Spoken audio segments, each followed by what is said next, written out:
Buenas tardes, mi nombre es Florencia Ratón y soy ayudante de primera de la Cátedra 1 de Farmacología. En el día de hoy vamos a estar viendo los fármacos hipolipemiantes.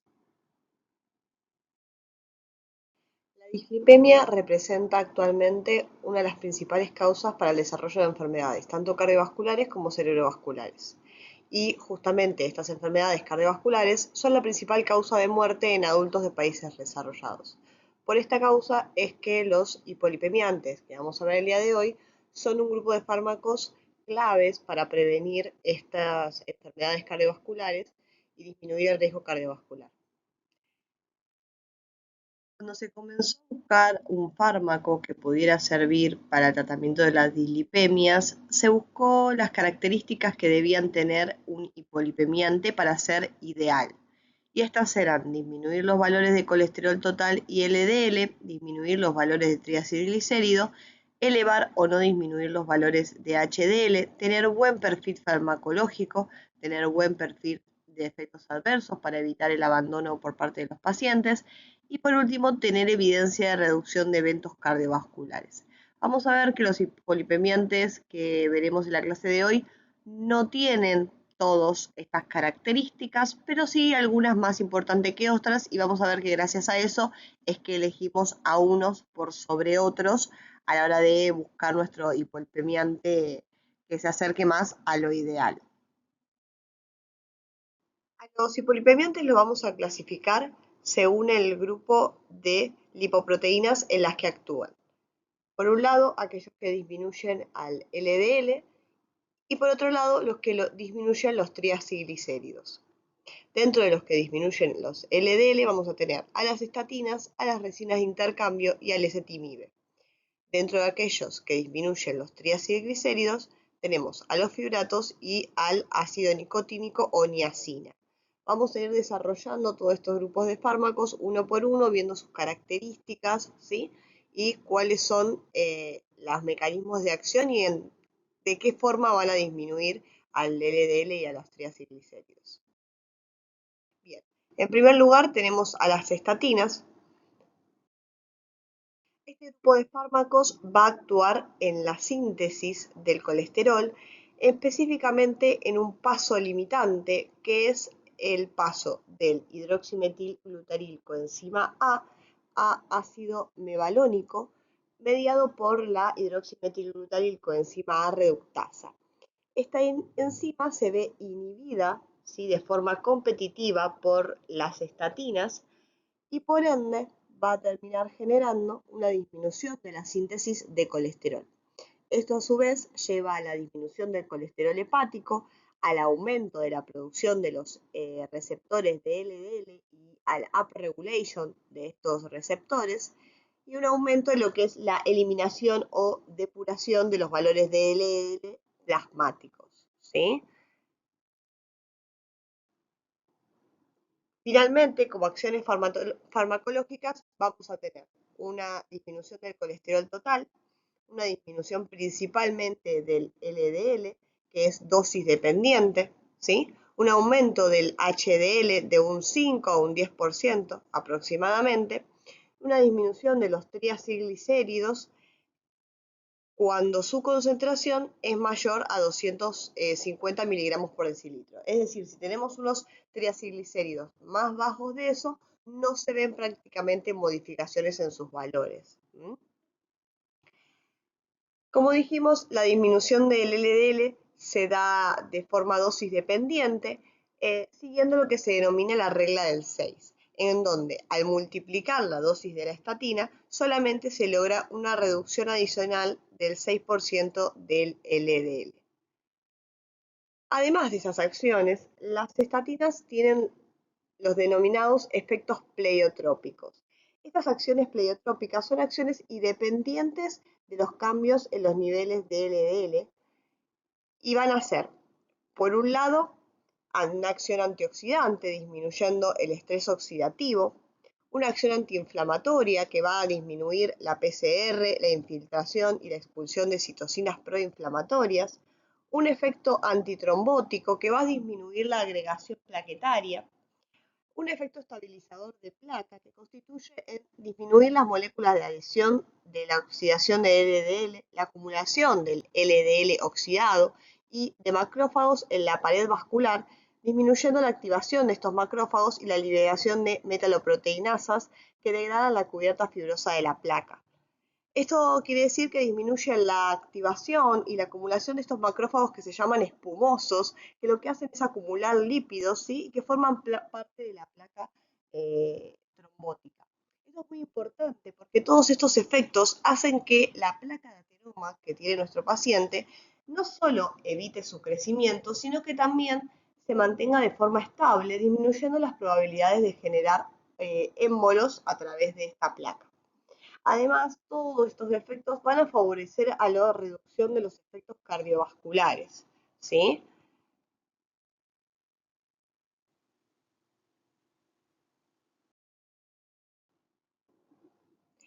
El 4S fue el primer estudio que demostró la reducción de la morbimortalidad con una estatina en pacientes con alto riesgo cardiovascular. Sin embargo, este estudio no fue el único. Se demostró un montón de veces por varios estudios, como el estudio WOSCOP, el ALHAT-LLT, el ASCOT, el CARE, el PROVIT, el JUPITER, ¿sí? Todos estos estudios demostraron con diferentes estatinas, ¿sí?, beneficios en la prevención primaria y secundaria. Las estatinas disminuyen la morbilidad y la probabilidad de un nuevo infarto agudo de miocardio o ACV no fatal, así como la mortalidad, y demostró, versus placebo, en prevención secundaria una dramática reducción de los eventos cardiovasculares. Es por esto que son fármacos de elección en todo paciente que haya sufrido un infarto agudo de miocardio. Y es por eso que son el grupo de hipolipemiantes más importantes, ¿sí? Porque no solamente se demostró su gran efecto a nivel de la reducción del LDL, sino que, como vimos por medio de los efectos pleiotrópicos, también se demostró su disminución del riesgo cardiovascular. Las estatinas las podemos clasificar según su potencia en alta, intermedia y baja, en donde tenemos a la atorvastatina, la rosuvastatina y la simvastatina dentro de los fármacos con alta potencia, la pravastatina y la lovastatina dentro de los de potencia intermedia y la fluvastatina dentro de los de baja potencia. Las estatinas son drogas que se van a administrar vía oral con una absorción variable de un 30 a un 85%. La lovastatina y la simvastatina son profármacos, por lo cual van a requerir una hidrolización hepática para convertirse en metabolitos activos. Tienen una vida media que es de 1 a 4 horas, la mayoría de las estatinas, por lo cual generalmente se administra una vez al día, preferiblemente a la noche, ya que la máxima síntesis de colesterol es entre las 12 de la noche y las 4 a.m. La excepción a esto son la rosuvastatina y la atorvastatina, que como tienen una vida media extensa de aproximadamente unas 20 horas, se pueden administrar en cualquier momento del día. Las estatinas tienen un alto primer paso hepático con una biodisponibilidad pobre de un 5 a un 30% y una alta unión a proteínas plasmáticas de un 95% aproximadamente. Atraviesan barrera hematoencefálica y placenta. Se metabolizan por vía hepática por medio de los citocromos, específicamente por el 3 a 4, la atorvastatina, la lovastatina y la simvastatina, por el 12-9, la fluvastatina, y la rosuvastatina solo se biotransforma en un 10% por el citocromo 12-9 y el 12-19. La pravastatina es la única que no se va a metabolizar. La excreción es principalmente biliar, de un 75 a un 80%, y parte de los metabolitos se pueden eliminar también de forma renal. Dentro de los efectos adversos podemos encontrar los más frecuentes como los gastrointestinales, que incluye la dispepsia, las náuseas, las flatulencias, la diarrea, y a nivel del sistema nervioso central, cefalea y mareos, y también podemos encontrar algunas parestesias, neuropatía periférica, insomnio y sueños vívidos. Los más graves podemos contar a la hepatotoxicidad, que se caracteriza por pérdida de peso, anorexia, aumento de las transaminasas e incluso puede llegar hasta hepatitis, y las miopatías, que se caracterizan por mialgia, debilidad y fatiga muscular y aumento de los niveles de la CPK. Como vimos recién, había varios efectos adversos que pueden llegar a ser graves y por ende en estos casos vamos a tener algunos criterios de suspensión. Por un lado, la hepatotoxicidad, que es dosis independiente y que como vimos está caracterizada por anorexia, pérdida de peso y algunos síntomas más frecuentes como náuseas o vómitos, tenemos que tener en cuenta que al paciente debemos realizarle un hepatograma al inicio del tratamiento, que el hepatograma va a ser el control, y en caso de que presente alguno de estos síntomas, se le puede repetir. En caso de que las transaminasas estén aumentadas por 3, es decir, 3 veces el valor que tenía al inicio, podemos decir que está cursando un cuadro de hepatotoxicidad y suspendemos el tratamiento. Otro de los criterios de suspensión son las miopatías, que son dosis dependientes. Por ende, si tenemos una CPK que se aumenta por 5 con síntomas de miopatía o por 10 sin síntomas, también debemos suspender el tratamiento. Las interacciones podemos contar aquellas farmacocinéticas y farmacodinámicas. Dentro de las farmacocinéticas se pueden generar interacciones a nivel de los inhibidores enzimáticos. Recordemos que las estatinas se metabolizan por medio de los citocromos 3A4. Por ende, podemos generar aquellas drogas que vayan a inhibir a estos citocromos, pueden aumentar los niveles plasmáticos de las estatinas, generando mayor riesgo tanto de hepatotoxicidad como de miopatías. Y una otra característica es que los fibratos de primera generación inhiben a un transportador de aniones orgánicos llamado OATP1B1. Este transportador es el encargado de introducir a las estatinas dentro de los hepatocitos, ¿sí? Y también los fibratos de primera generación, como el gemfibrosil, que los vamos a ver ahora en un ratito, también inhibe los procesos de glucuroconjugación de las estatinas, ¿sí? Por todos estos mecanismos van a aumentar los niveles plasmáticos de las estatinas y hay mayor riesgo de hepatotoxicidad y miopatía. Por eso no se deben asociar con fibratos de primera generación. Vamos a ver que los de segunda generación no tienen estas acciones inhibitorias, por lo tanto son seguros para asociar, ¿sí? A nivel farmacodinámico van a poder asociarse con las resinas de intercambio, que son los fármacos que vamos a ver ahora, que van a potenciar el efecto de disminución del LDL de un 20 a un 30% más, y con el ezetimibe, que también produce un descenso adicional del LDL de un 15 a un 20%. Las estatinas están contraindicadas en caso de embarazo y bebés o lactancia, y también en aquellos en los que se produzca la hipersensibilidad, ¿sí? Vamos a pasar al segundo grupo, que incluye las resinas de intercambio. Las resinas de intercambio incluyen a la colestiramina, al colestipol y al colesevelam. Son drogas que tienen una carga muy positiva, por la cual se van a ligar a los ácidos biliares de carga muy negativa, y como estas drogas tienen un gran tamaño, no se van a absorber, inhibiendo también la absorción de los ácidos biliares y favoreciendo su eliminación por las heces. Como disminuye la absorción de los ácidos biliares, aumenta la síntesis de los ácidos biliares. Para esto, nuestro hígado requiere mayor cantidad de colesterol, por ende disminuye el colesterol hepático.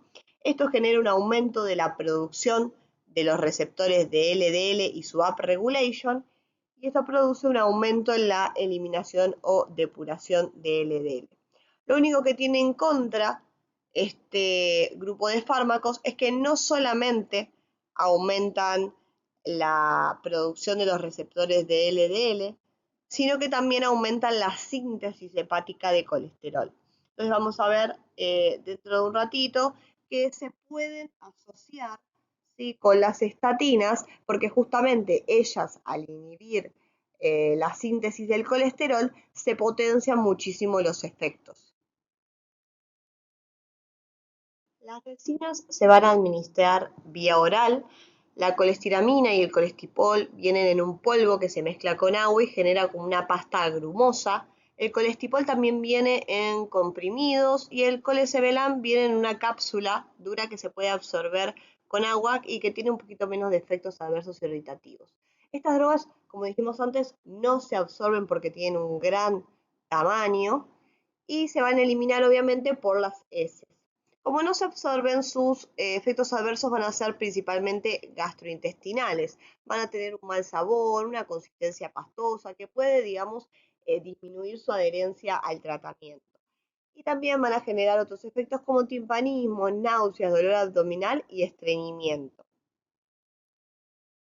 Dentro de las interacciones vamos a tener farmacocinéticas y farmacodinámicas.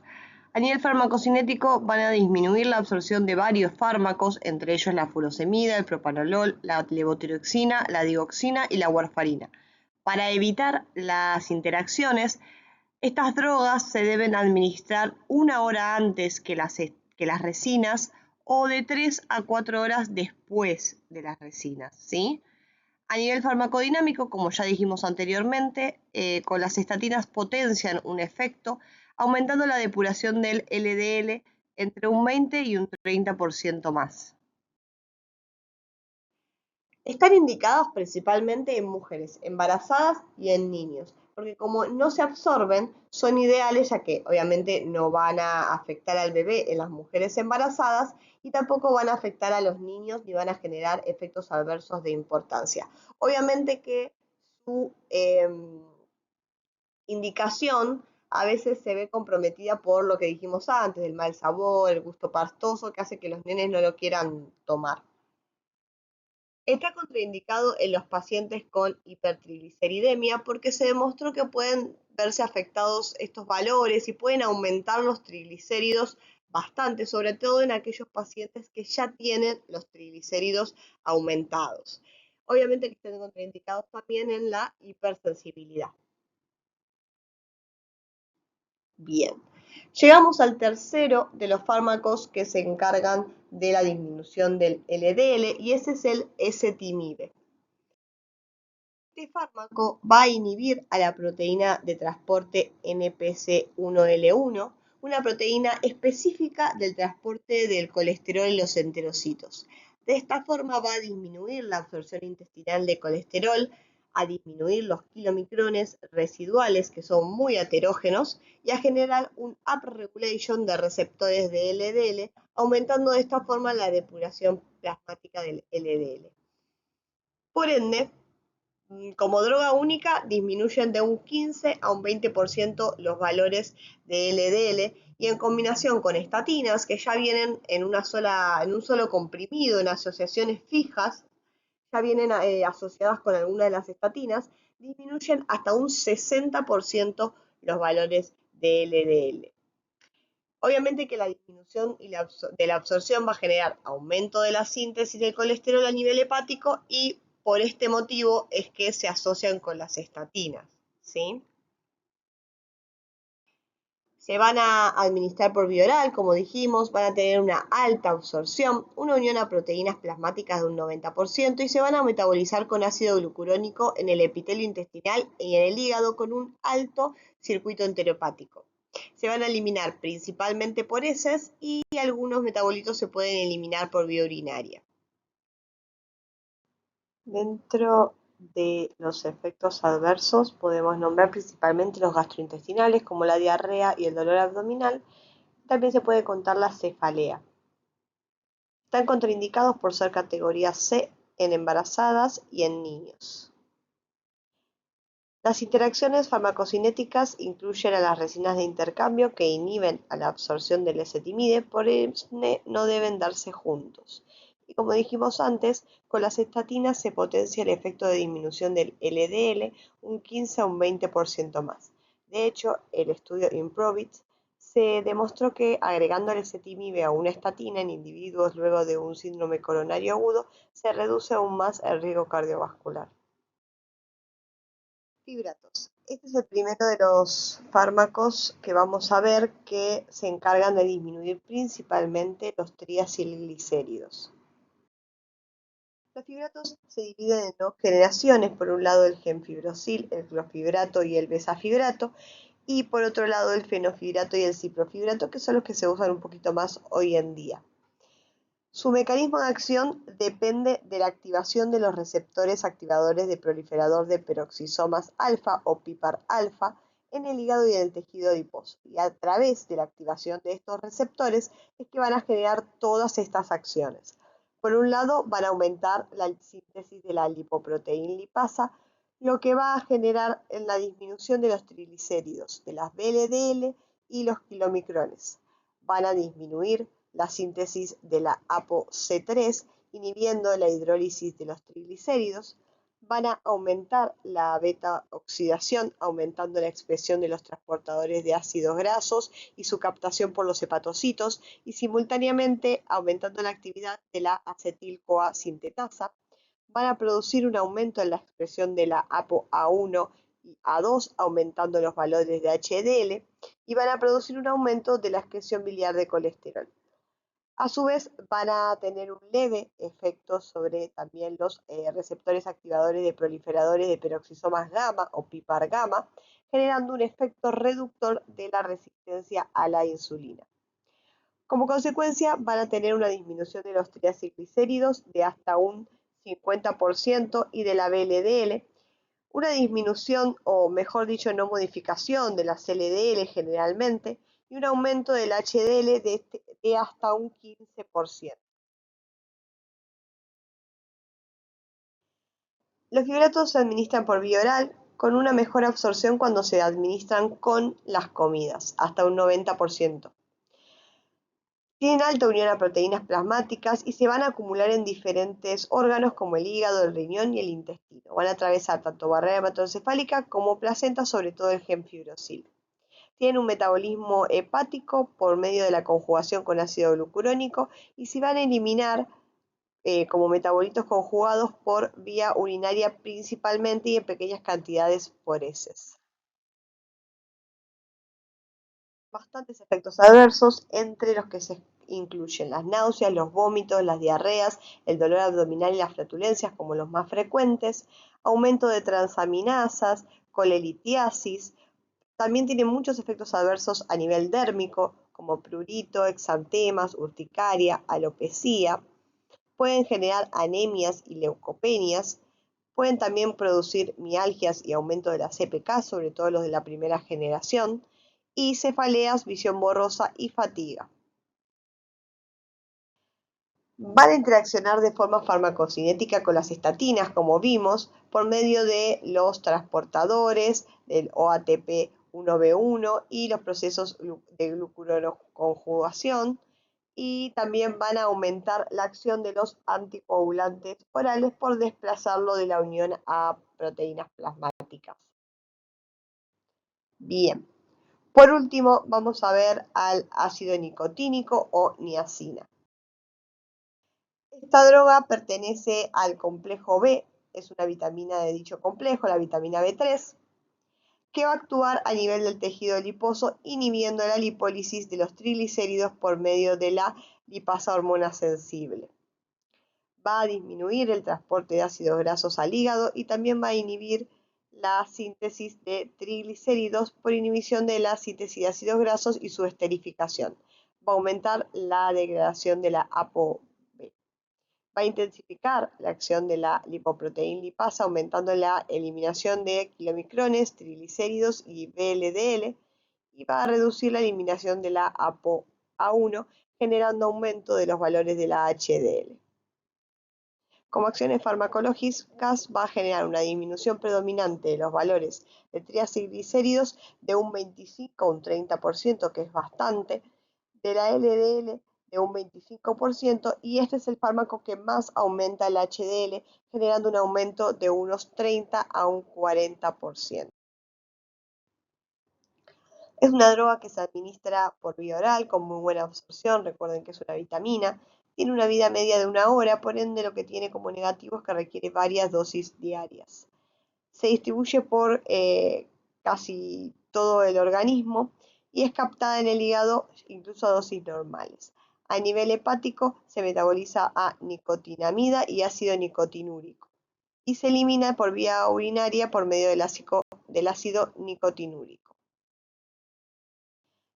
Tiene bastantes efectos adversos a nivel gastrointestinal, como dispepsia, sobre todo cuando se toma con comidas, reactivación de úlcera péptida, y tiene mucha hepatotoxicidad, que es uno de los limitantes que tiene de esta medicación. Puede generar aumento de transaminasas e incluso hiperglucemia, con una disminución de los LDL mayor a lo esperado. Si se produce una disminución del LDL mayor a 50%, es un signo de hepatotoxicidad y tiene que ser una alarma, ¿sí? Para que estemos muy atentos. A nivel dérmico también genera bastantes efectos adversos como rubor, prurito de cara y mitad superior del tórax, erupciones, sequedad y acantosis nigrans. Estos efectos generalmente se disminuyen cuando se administran junto con ácido acetilsalicílico porque están mediados por prostaglandinas. Sí, suelen generar tolerancia. Obviamente que también empeoran cuando se administran con infusiones calientes o alcohol.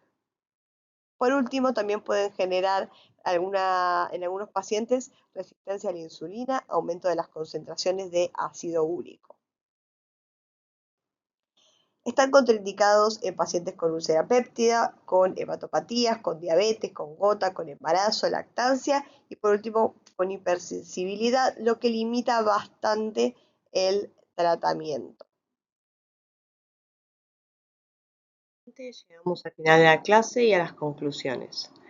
Por un lado, las estatinas van a ser los fármacos de elección para tratar las dislipemias por aumento de LDL y también como prevención secundaria en pacientes con patologías cardiovasculares, con o sin asociarse principalmente con ezetimibe y también con las resinas de intercambio. Los fibratos son los fármacos de elección para el tratamiento de las trigliceridemias y en pacientes con aumentos de LDL y triglicéridos se pueden asociar también las estatinas con los fibratos de segunda generación. Recuerden que no con los de primera porque eran con los que generaban interacciones. Bueno, les voy a dejar también los principales libros de donde saqué toda la información. Muchas gracias, nos estamos viendo pronto en otra clase.